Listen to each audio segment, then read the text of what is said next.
Bonjour à tous, je vous propose de continuer dans les halachot de Pessah et cette fois-ci nous allons parler de la Hagalat Kelim, c'est-à-dire la kashérisation des ustensiles à Pessah.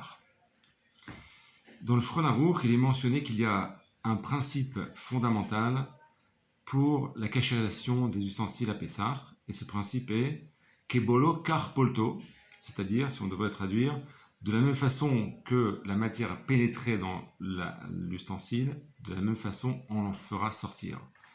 C'est-à-dire, le Shulchan Aruch détaille donc cette expression, et en fait il y a deux façons d'enlever le chametz des ustensiles. La première façon, c'est par le feu, et la deuxième façon, c'est par l'eau, plus précisément par l'eau bouillante. Alors, par le feu, il y a deux façons.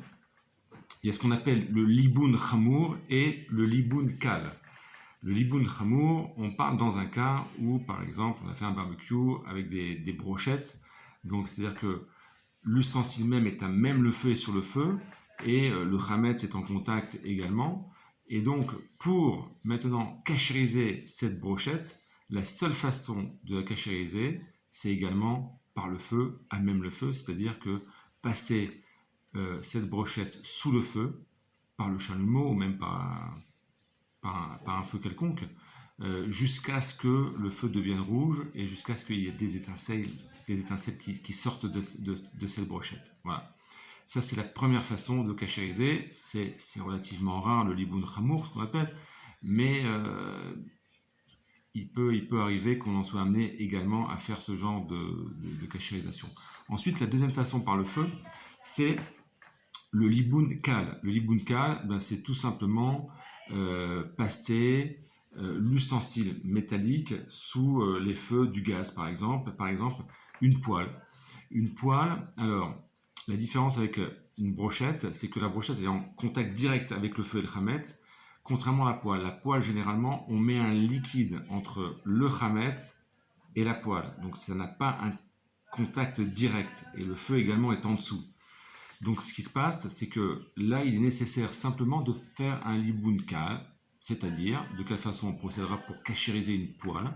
Eh bien, on allumera le gaz, la gazinière, et on passera les deux parties de la poêle sur la gazinière, sur la flamme du gaz, en laissant 2-3 minutes sur chaque face.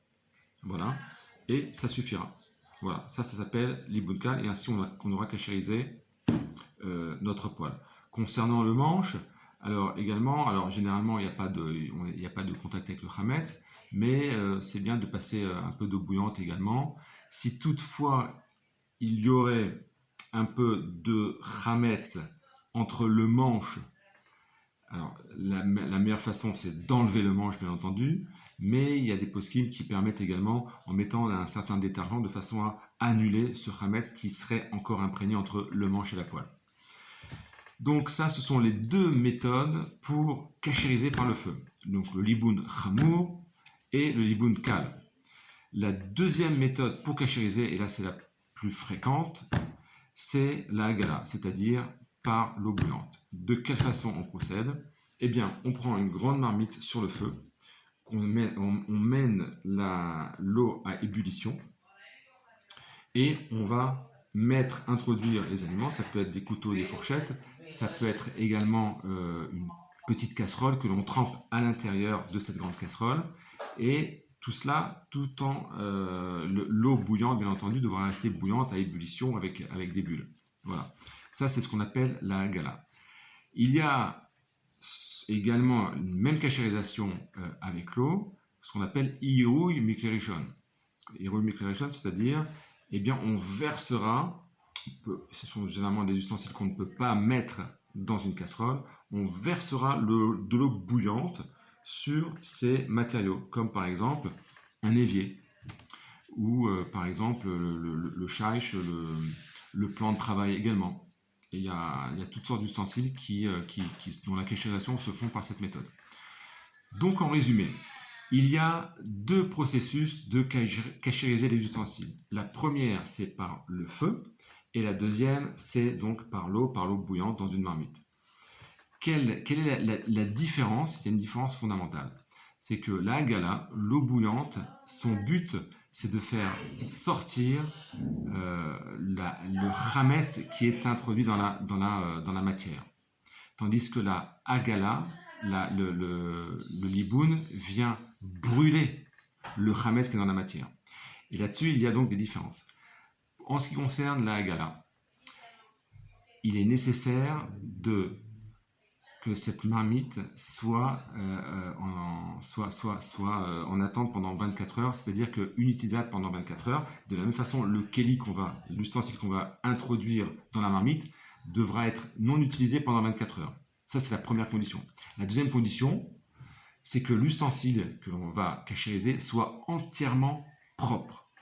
Aucune saleté, aucun chametz bien entendu, et également, si même il y avait un peu de rouille également, il faut s'en débarrasser, donc bien astiquer au préalable. Donc ça, c'est les deux conditions. La troisième condition, c'est qu'on mettra également un certain produit de vaisselle, de savon ou un détergent dans la grande marmite pour enlever tout ce qui est, pour enlever le goût de la casserole de cette marmite, si toutefois elle émane un certain goût. Donc ce sont les trois conditions. Il faut également préciser que la marmite qui va cachériser, elle n'a pas besoin d'être cachère de Pessah. Voilà, il y a souvent des confusions à ce niveau-là.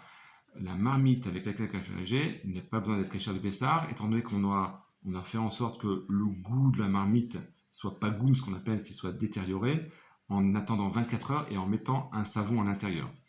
De la même façon, c'est le même principe si on veut cachériser un ustensile de lait qui a touché de la viande ou inversement, on pourra le mettre dans une casserole qui a ébullié, d'accord, et qui n'est pas du même sens. C'est-à-dire qu'on peut cachériser un couteau halavi dans une casserole qui est à la base bassari, de viande. Voilà. En respectant les mêmes conditions, 24 heures et un détergent à l'intérieur. Concernant le liboun, eh bien, étant donné que le principe, c'est que le feu va brûler toutes les particules, tout le chametz, eh bien, on n'a pas besoin de respecter ces conditions. On n'a pas besoin d'attendre 24 heures avant la cachérisation et également, on n'a pas besoin de nettoyer l'ustensile au préalable. Voilà pour cette première partie de Agalat Kelim.